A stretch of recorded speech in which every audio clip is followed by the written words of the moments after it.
आदाब, मैं आगा खुर्शीद खान। दोस्तों, राजस्थान से एक ऐसा मामला सामने आया है जिसने पूरे प्रशासनिक तंत्र की जड़ों को हिलाकर रख दिया है।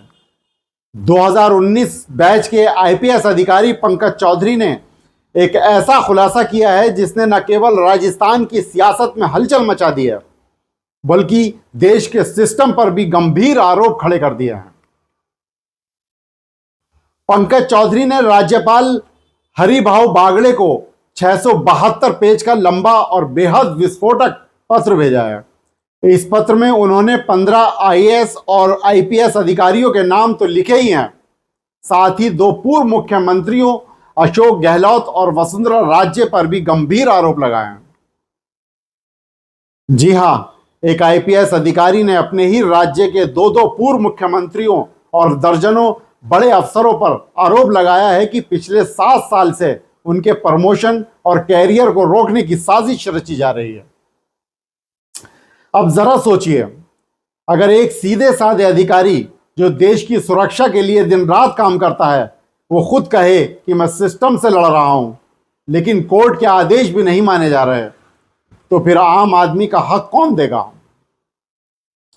दरअसल मई 2018 में अदालत ने राज्य सरकार को साफ आदेश दिया था कि पंकज चौधरी का एसीआर रिकॉर्ड दुरुस्त किया जाए और उन्हें प्रमोशन दिया जाए, लेकिन 7 साल बीत गए, आदेश आज तक लागू नहीं हुए। क्या ये सरकार की नाकामी नहीं है?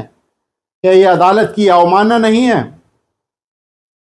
पंकज चौधरी कहते हैं, मैंने न्याय पाने के लिए प्रधानमंत्री कार्यालय और गृह मंत्रालय तक दस्तक दी, लेकिन वहां भी किसी ने मेरी नहीं सुनी। सोचिए, अगर एक आईपीएस अफसर की आवाज पीएमओ और गृह मंत्रालय तक पहुंचकर भी अनसुनी रह जाए, तो आम नागरिक की फरियाद कौन सुनेगा? याद कीजिए, अभी कुछ ही वक्त पहले हरियाणा के आईपीएस पूरन कुमार की आत्महत्या के बाद कई वरिष्ठ अफसरों पर एफआईआर दर्ज हुई थी, और अब राजस्थान के आईपीएस पंकज चौधरी ने भी इसी तरह का सिस्टम एक्सपोज कर दिया है।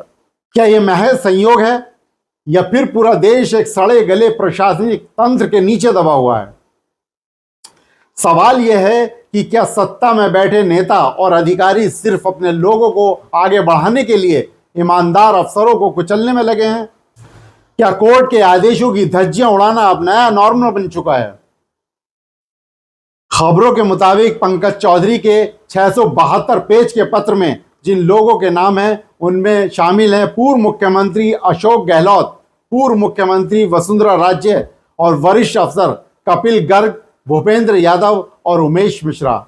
उन्होंने आरोप लगाया है कि इन सभी ने मिलकर उनकी इमेज और कैरियर को नुकसान पहुंचाने की साजिश रची।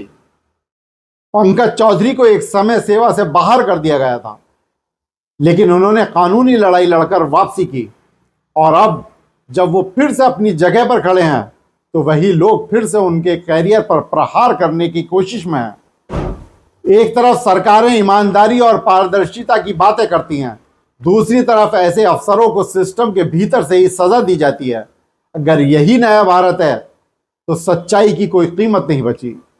राजस्थान के इस आईपीएस अधिकारी की लड़ाई सिर्फ उनकी नहीं है, ये लड़ाई है हर उस ईमानदार सरकारी कर्मचारी की जिसकी मेहनत को राजनीति और अफसरशाही ने कुचल दिया है। अब सवाल जनता के सामने है, क्या सरकारें अब भी चुप रहेंगी? क्या राज्यपाल इन आरोपों पर कार्रवाई करेंगे, या फिर 672 पेज का सच भी फाइलों की धूल में दबा दिया जाएगा? अगर आप भी मानते हैं कि सिस्टम को जवाबदेह होना चाहिए, ईमानदारी की जीत होनी चाहिए, तो इस वीडियो को लाइक करें, शेयर कीजिए और चैनल को सब्सक्राइब जरूर कीजिए, क्योंकि जब हम सच बोलेंगे तो सत्ता को सुनना ही पड़ेगा। शुक्रिया।